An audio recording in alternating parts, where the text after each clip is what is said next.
New York Post columnist and Fox News contributor Miranda Devine. Miranda, great to see you this morning. Thanks for being here. What's your reaction to all of this? Well, I think it's like everyone else's. It's a complete circus. And the fact that Alvin Bragg, who, as your previous guest said, is the face of the crime wave in New York City, is the man bringing these unprecedented charges against a former president, just says it all. And the fact that the entire NYPD has been called out to go and be on duty tomorrow morning just in case, leaving the rest of the city unprotected, says it all as well. All of this about a supposed assignation from 17 years ago. They really had to scrape the bottom of the barrel to get Donald Trump on this.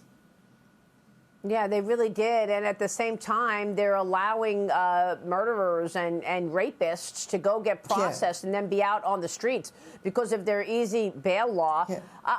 Trump confirmed that he's going to speak from his Florida home tomorrow after all of this takes place, after the court appearance. I spoke with the former director of national intelligence, John Ratcliffe, yesterday. Of course, he was also a prosecutor and the U.S. attorney in the Eastern District of Texas. He joined me yesterday. Here's what he said about the impact of this indictment. Watch. I mean, the point is, this is election interference. We don't know how. No one really knows how this is going to play out. We just know that it is going to be a factor. We have crossed the Rubicon from people saying, on the left, President Trump should be indicted. It's not going to play out throughout the court system in less than a year. This political persecution is going to influence our politics every single day for the next year until a Republican nominee is chosen. And that is, by definition, election interference. And Miranda, let's face it. I mean, the first GOP primary debate is in 4 months. It's this August. And then you've got the Iowa caucus is in 8 months. Next February. So, Ratcliffe makes a good point. They're doing this right before the election, and he's #1 in the polls right now. Exactly. I mean, here we are, another election that is going to be interfered with, and Donald Trump, being the Republican frontrunner, is being attacked by Democrats who have been elected on a Get Trump platform to basically nobble him and make it easier for their candidate, who's Joe Biden, who's already 80 years old, to somehow slip across the line, hiding behind all the scandal and all the media, 24/7 media attention on Donald Trump. I mean, perversely, it's helped Donald Trump, I think, in terms of the Republican nomination, because it just rallies people who might have been struggling to his side. No one thinks that they want to give the Democrats a win on this. They can't be allowed to destroy one of the candidates for president, especially on such spurious, trumped-up charges. I mean, we're yet to see the indictment, but what have they got? That's what they have. And I think that, it is interfering with the nomination process. Ron DeSantis has his book launch. He's travelling around the country. No one's listening to him because all the news is about Donald Trump. And I think that's how the Democrats like it. Yeah, I mean, look, then you've got this gag order. And pretty much they are doing this, trying to take Trump down, and they don't want any questions about it. They're actually threatening that they'll throw him in jail for 30 days if he even mentions it. He's not allowed to talk about it.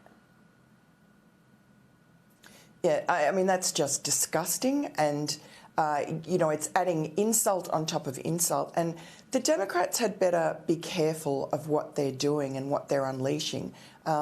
They keep on making precedents on behalf of Donald Trump and breaking norms of politics.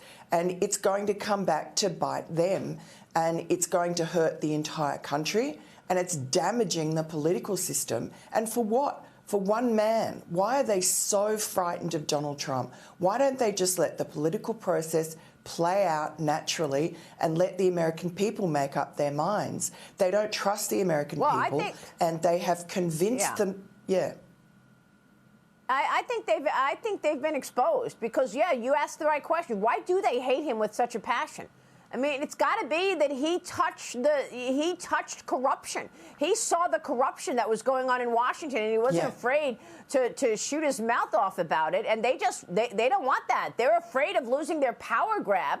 That's what it is. Because what else could it be? How do you hate somebody that much with this much passion?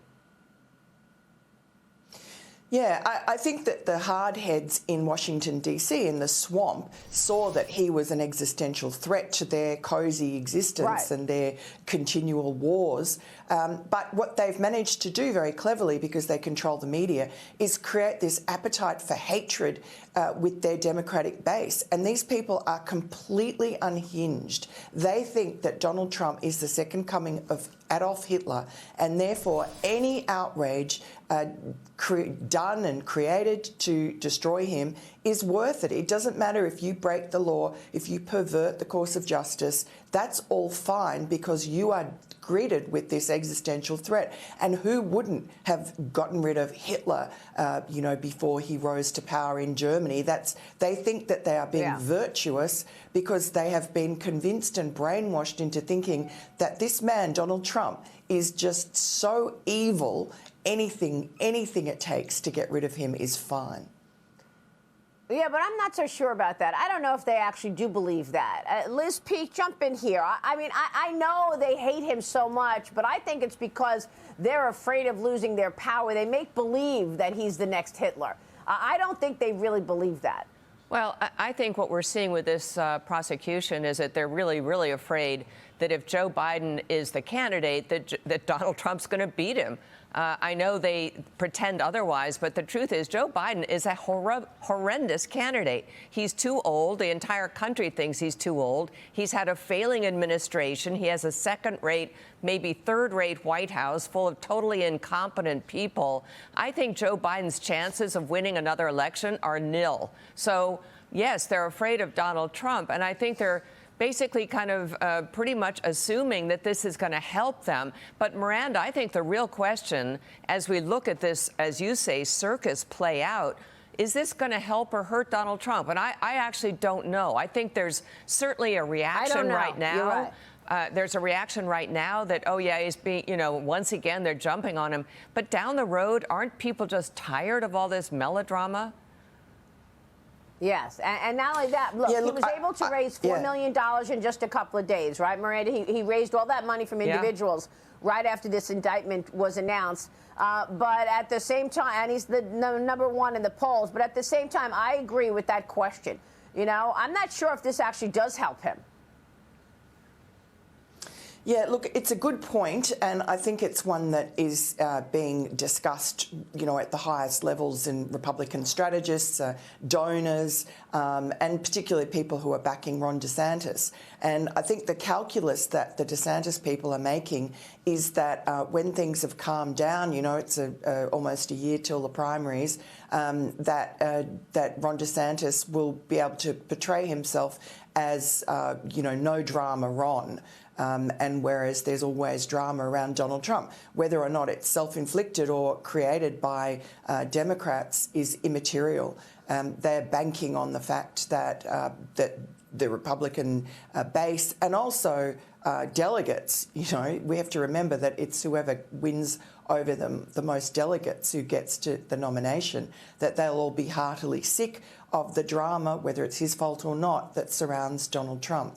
I think the next year is going to be very interesting, and it'll all depend on how these charges play out, how Donald Trump reacts, and also the media, the 24/7 media coverage of Donald Trump that doesn't give any oxygen to anybody else. Yeah, real quick, Miranda, go through the timing on this, because I think it's really important to recognize the fact that as soon as the leak of an indictment for Trump came out, it came out right after we got the bank records from Joe Biden's family. Yeah. Yes, I mean, this has to be deliberate.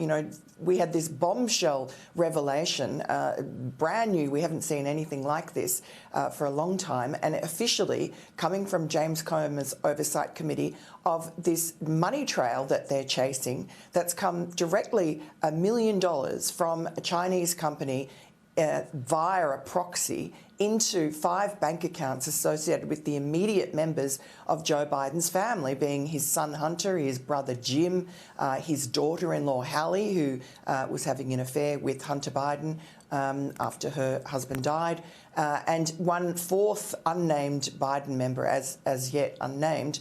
And so that $1 million is just an example of how that money was brought in from China and disguised by funneling it through third parties and parcelled out over 3 months in various tranches to try and keep it under the radar so that people didn't realise what it was. And the excuse that's come from Hunter Biden's lawyers was just laughable, that this was good faith seed money. You know, why disguised in the way it was, and what was it actually for? What legitimate business was it for? Obviously, they have no real answer to that. And this was a bombshell that should have been discussed, and it wasn't, because 24 hours later the leak comes that Donald Trump's going to be arrested, and that was 2 weeks before the indictment even happened. Yeah, spot on. Exactly right. Miranda, thank you.